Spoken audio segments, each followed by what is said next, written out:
Hey everyone. So we've got a bit of a mess on our hands involving AI generated art. I recently launched a product that got an immediate and very large backlash. People thought I had generated a bunch of images with AI so that I wouldn't have to pay an artist. The art was actually made by an artist I hired, but he did choose to use some AI elements. And I'd like to discuss that today and take responsibility for it because a lot of you raised very valid concerns about how AI is threatening artists' jobs. Some of you said that you feel AI art is in opposition to human creativity. It's too easy. It's making us lazy. It doesn't have the same soul as human-made art, things like that. And some people said that they were against any use of an AI that was trained on people's work without their consent. So I'll address all of this, and I also want to be transparent about how the product came together. I'll show you how the art was made. But the most important thing I'd like to say is that I understand that it's a worrying time for artists, and I'm sorry for not being more sensitive about these issues until now. I think I've been in a bit of a bubble with a lot of friends who are artists and are okay with AI or who even have embraced AI. But of course, I'm aware that not everybody's on board with it, and I'm hearing you, and I will entirely stop using any AI art in my work until and unless we reach a point where things have changed and we generally feel like these issues have been resolved. In whatever ways we might not agree on everything in this video, I want you to know that I respect you as artists and as people, and I want you to feel welcome in this community if you want to be here. So all of that is much more important to me than any reason why I might do anything more that involves AI art. So here's what happened. I created this deck of cards. It's called the Book of Chances. Here's an example card. Aside from the normal playing card stuff, you've got an inspirational phrase, obviously the artwork, which is unique on each card, and then there are things like chord symbols and rhythms and notes. So you can draw cards out of this deck and get some random inspiration. The art actually wasn't part of my original idea for the deck, and it doesn't change how it functions, but I ended up thinking that it would be extra special if each card had some unique art on it. So when I decided to bring this project to life, I found this artist named Scott who I hired because some of his pieces had this really surreal style that I liked, and this was in 2021, so it was before the AI art phenomenon took over. We didn't have any of the tools like we have today for just generating this stuff from a text prompt. I wasn't trying to cheap out on the art by using AI, it just wasn't even an option at the time. I was trying to find a real human artist and pay them whatever they needed and let them take whatever time was needed. So Scott started working on these cards and sending me a lot of cool looking art, and I knew that his process involved incorporating different third-party images that he would Photoshop and manipulate in different ways. So I confirmed with him that we'd be legally allowed to use any of these assets in a commercial product, and he assured me that would be the case. He only used royalty-free stock images. During the process of working on these cards, AI art exploded in popularity. At one point, I did ask Scott if he had started using AI on the cards, and what he described to me sounded pretty minimal, so I just left it at that, and I was willing to believe that he was still doing all this work on the cards because for months already, before any of the AI tools existed, he had been sending me stuff in this same style. Of course, this became a problem when the Book of Chances came out because the cards struck a lot of people as being fully AI generated. And that's fair. The style that they use is, now associated with AI in a lot of ways. There's high detail, but also a certain softness to the lines. A lot of the images are kind of surreal or unrealistic. So people were upset about this, and I wasn't able to tell anyone very much about the art because I just didn't know. So I went back to Scott and, I got him to go through a lot of the cards with me. He showed me what was AI and what was just stock imagery, and he made it very clear that there was nothing that was fully AI, and there was a lot of art that was not AI at all. But of course, we can only take his word for it. I did ask him to send me a screen recording of his process so that we could understand how a lot of things that we might interpret as AI generated could be created by a person manipulating stock images and creating these surreal collages. This is a long video, so I won't show you the whole thing, but for full transparency, I will upload it as an unlisted video and link it in the video description. I'll just let you know that in this example, Scott generates 3 things with AI to incorporate into the piece, but I think it's also clear that he is putting a lot of work into this. He's exercising a lot of skill and creativity, And I also don't know that many people could reliably guess what was or wasn't AI in this image. You can let me know if I'm wrong, but I believe this demonstrates that a lot of the art people reacted to could have been made by a person rather than AI. And I actually had someone comment that they had a terrible experience of being accused of generating AI art when they had made it all themselves. So we're living in a time where some people might want to avoid some types of art because of anti-AI sentiment, but AI is just going to keep getting better and better. So unless we want to keep reducing the range of our expression to fit in with what AI can't yet do well, I think we need to exercise both skepticism and trust and be aware that there are very real risks because we can't fully believe everything we see online, but also it's possible that we can overcorrect. Of course, none of this changes the fact that the Book of Chances does contain things that were generated with AI, and depending on how much trust you're willing to give Scott, maybe you think it contains a lot of AI. So I want to respond to the major issues that you raised with me, and I would love if this could turn into a healthy discussion in the comments, because I certainly don't have all the answers and I'm open to being wrong, but given the situation, I feel I should be transparent about where I stand on things. And I would just like to remind you that I'm not an expert. I'm just a guy who wanted to make a deck of cards. Issue number 1, AI is killing creativity, and I'm someone who's been a big supporter of artists and creativity, so it's shocking or disappointing that I would engage with AI art at all. Going forward in this video, there will be a little recurring theme, which is that two contradictory things will be true at the same time. I do believe that AI is killing creativity. I also believe that AI is fostering creativity. I'm a person who deeply believes in the importance and the joy of people expressing themselves, making art, and empowering others to be able to do that. I'm also someone who's interested in what technology is capable of and how it can support our ambitions and what it can create when we just give it a few parameters.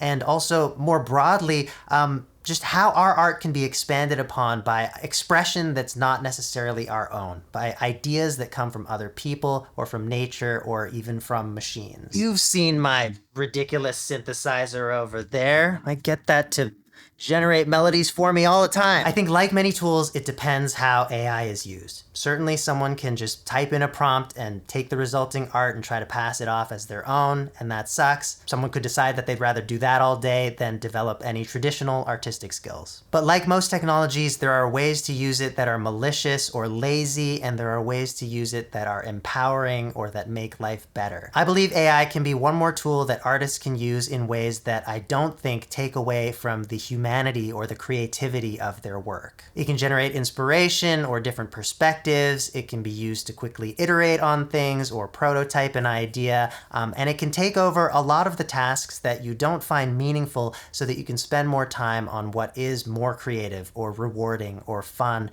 or whatever it is that you want to get out of your process. I think whether Scott is using an image generated with AI or a stock photo or a 3D asset he created himself, his work displays a ton of creativity. I also think there are always going to be the people who want to do the hard work regardless of what shortcuts exist, and there are always going to be people who appreciate that. In music, we've had royalty-free loops around for decades that anyone, musician or not, can mash together, and sometimes those kinds of assets can show up in powerful works that touch a lot of people. But the part that touches people and what stands the test of time is the human part. It's not which loop is the coolest, even in the most loop-based forms of music. It's never about that. It's always what did the artist do with it and what did they add to it that came from them. Issue number 2, AI is taking jobs away from artists. This is absolutely true. AI is taking jobs away from a lot of people. The labor market changes with every big technological shift. As a musician, I've seen music become continually more devalued in my lifetime because of technologies like digital media and the internet, making it really easy to copy music and distribute it. And at the same time, I really believe that it is the best time in history to be a musician because of those exact same technologies. My music can be heard around the world instantly without having to mail anything, without having to tour. Social media allows me to build an audience without having to deal with any gatekeepers. I don't have to work with a record label, so whatever your feelings on record labels, maybe you'd consider that a job loss, but now I am paying a social media manager. The availability and the value of jobs under capitalism has always changed with technology, but I believe as a whole that technology has been beneficial and has given more agency to the average person, and I want to believe the same can be true for AI. Now, I'm open to the idea of things going in many different directions. I'm not some huge AI lover. If it comes across that way, it's just because in this video I'm responding only to anti-AI comments, and some of them were kind of mean. Two opposing things are true. I think AI is bad, and I think AI is good. I'm not attached to a particular outcome for its place in our lives. If AI ends up being banned or severely limited or whatever the case may be, I will not be fighting to get my AI back. I just hope that wherever we land with it results in the betterment of people's lives. What I'm trying to do is face the likely reality that AI is here to stay. And it's not like I don't have concerns. It could negatively affect my career and probably already is. Many people believe that streaming services are filled with passable AI-generated music so that the platforms don't have to pay artists as much. Just like the generative AI art tools, there are generative AI music tools with parallel threats. Companies hire me to make music, but if they can get something good enough with AI, they might just go with that. And then on the YouTube and social media side of my career, AIs are churning out content these days. There's more to compete with than ever. But even with all that, I'm not anti-AI. I'm also not pro-AI. I just don't think it's going away, so I'm trying to be optimistic about how we move forward. So looking at the good, there are ways that AI can help artists with their work as well. AI can take care of a lot of the really mundane parts of the creative process, like sorting samples or cleaning up audio. My editor was just telling me about all the hours he used to spend rotoscoping, and now instead of frame by frame tracing people out in a video, he can just click his mouse a few times. I've seen an AI platform where artists can train a model on only their own work so they can create stuff in their own style more easily, and that of course allows them to work faster and even take on more gigs. Again, I have to come back to the world I know. When computers got good enough, all of a sudden it was possible to do all this music creation without having to hire session players or engineers. You could just do it by yourself at home. And, maybe that made it so that there was less work for engineers and session players. But it also made it so that millions of kids who couldn't afford session players and engineers anyway could learn their craft, could create art, could express themselves, and develop skills that they eventually could turn into their own career. I was one of those kids. And in this situation that I found myself in right now, AI did not replace any artists. Scott chose to use AI, but if he hadn't had access to it, he would have just kept on going with his usual process of manipulating stock images. In the screen recording I showed you, maybe he couldn't find the right image of a kid sitting on a dock, but if AI wasn't around or if he was anti-AI, he wouldn't have asked me to hire another artist or photographer to create that asset. He would have just changed his idea. Issue number 3, AI should not be able to train on anyone's intellectual property without their consent. Some folks came around when I shared that Scott had only used some AI on some cards and it was very much his own creativity at work in the project.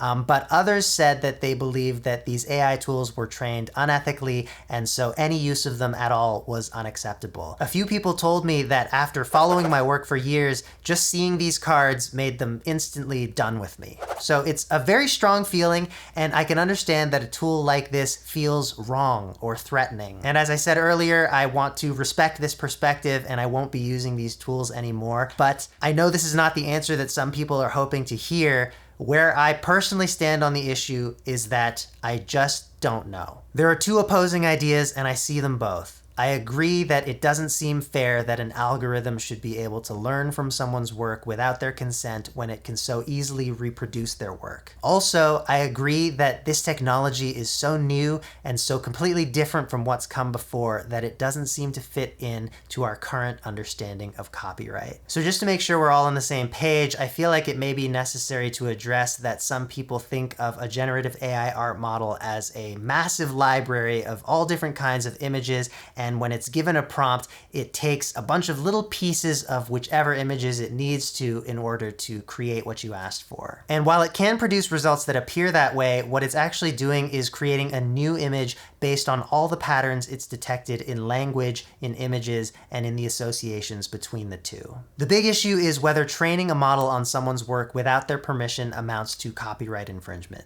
Many artists feel that this is a rights violation and they should have a say over whether they allow an algorithm to be able to learn and reproduce their style, and they should be able to be compensated if they opt in. I absolutely understand this. It feels unfair and scary that a computer should be able to so easily do something that humans work so hard at and hold dear. The other side of the argument is that a machine learning algorithm extracts patterns from what it trains on and makes connections between all these different patterns, but it doesn't actually store any of the original work to be used when it does its image generation. However, it is so well trained and so good at image generation that it can create an image that looks like a copy of something it was trained on. So the point where it would become copyright infringement is if an AI generated an image that looked like a copy of someone else's work and then someone used that image in an illegal way. Some people compare it to human learning. You could look at as many SpongeBob pictures as you want. You could draw as many SpongeBob pictures as you want. You could get really good at drawing SpongeBob, and you could use those drawing skills to draw other things. The point at which it would become copyright infringement is if you released a commercial product that was covered in your SpongeBob drawings. Another analogy is photography. Cameras are able to very easily capture copyrighted visual work, and in the case of cameras, they actually do store everything they capture. Taking a photo of something copyrighted is not illegal. Storing those images is not illegal, but there are ways that you might use those images which would be considered copyright infringement. For another example of training, the MP3 encoder was developed by listening to lots of tiny snippets of audio over and over to see how well they'd compress, and copyrighted material was used in that process. I don't know if I can say that those copyright holders should have had to consent or be compensated for their work being used in this way, even though the resulting product could be used in ways that infringe on their rights. So these are some of the ways that I think about it and why I don't feel I can say that it's a cut and dry issue, even though the products can be damaging. A bunch of people right now are fighting it out in the courts to try and figure this out, but it is tricky. We have never seen anything like this before. So that's why right now it's not illegal to train an AI on copyrighted material. It's not illegal to charge people to use that AI that was developed with copyrighted material, and it's not illegal to commercially use the assets generated with that AI, except when those assets happen to look like a direct copy of someone else's work. And all of that, of course, is really bad when you're thinking about the use case of being able to easily copy an individual artist's style, but there are lots of other roles that AI can play. My team and I use AI for noise reduction, rotoscoping, subtitling, all kinds of things, and we have no idea what these tools were trained with. These tools have improved the quality of our work and have rerouted countless hours of our lives away from mundane tasks and into more meaningful creative work. And it's not just niche audio tools either. AI is unavoidably pervasive now. If you believe it's unethical to use a model that trained on copyrighted work without permission, that includes ChatGPT, which most coders now use regularly. I was recently talking with someone who works at Shopify. They use ChatGPT at their job. At this point, the platforms we're engaging with daily on our devices almost certainly contain ChatGPT-assisted code, and then there's the fact that the devices themselves are usually made with conflict materials by exploited workers in terrible conditions. So, like many things with ethics, it's very hard to be ethical unless you remove yourself from the entire messy system. People have asked how I'd feel about a model being trained on my work without my consent, which has probably already happened. They're scraping up everything. I'm pretty sure that ChatGPT learned from me because once I asked it for video ideas and it gave me exactly a video format I'd already done years before, including the exact same title. Of course, I don't like the idea that somebody could use AI to create work exactly like mine with little effort, but AI or not, not, there are already people out there trying to copy my ideas or pass my work off as their own. And of course, I think the whole situation would be better if we can figure out consent and compensation, but if you were coming to this video hoping I'd take a hard stance on the ethics one way or another, I'm sorry to disappoint you, and I don't just want to tell you something that I think you want to hear. Again, I'm not trying to argue for or against AI, I'm just trying to be honest about how little I really know, and that's why I'm not full steam ahead with these tools, even though I've tried them a few times. That's also why I'm not ready to condemn or tear down any artist who might choose to use them. But let me end by trying to share my optimism. We know that the arts have been through ridiculous technological changes before, and it's my belief that great art always perseveres. Sometimes its shape changes or it grows to include things that we never before knew were possible. But recording didn't kill live music, photography didn't kill painting, printing didn't kill storytelling. From where I'm looking, creativity and humanity have always shone through more than anything else. So lastly, let me tell you what I'm gonna do with the Book of Chances. I'm gonna reach out to everybody who currently has an order in. I'm gonna tell them about how the AI was used. I'll share this video with them and I'll offer them a refund if they want it. I'm not shutting down the orders because I believe it will be a bigger positive to donate the remaining money than to just cancel everything in the name of not printing some art that incorporated some AI generated assets. So I will not be profiting from these sales. I'm gonna give all the money to Sketch, which is an organization here in Toronto that provides arts programming and meals for marginalized young people. I've known this organization for a long time. I have a couple friends who used to work there, so I know they're making a big difference to a lot of people. For the next batch of cards, the art will be completely redone, and of course, AI will not be involved. I hope there's one other small positive that can come out of this, which is if we could have a respectful discussion in the comments. I think we all could learn a bit from each other and understand things better. I probably won't have time to respond to everybody, but I am reading the comments. I am listening to you. I'm open to having my mind changed on things. Thanks for watching.